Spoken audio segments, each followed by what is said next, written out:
मेरे वचन पूरा करो। तो पहला वचन तो उनका था कि मेरे पुत्र भरत को क्या बनाया जाए, अयोध्या का राजा बनाया जाए। और दूसरा उनका वचन ये था कि श्री राम जी को कहाँ भेजा जाए, 14 साल के लिए वनवास भेजा जाए। तो ये सुनकर वो क्या हुए, बहुत दुखी हो गए। तो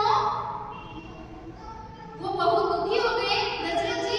तो उन्होंने बहुत ही दुखी मन से क्या भरत जी को क्या बनाना पड़ा, अयोध्या का राजा लाइन में बनाना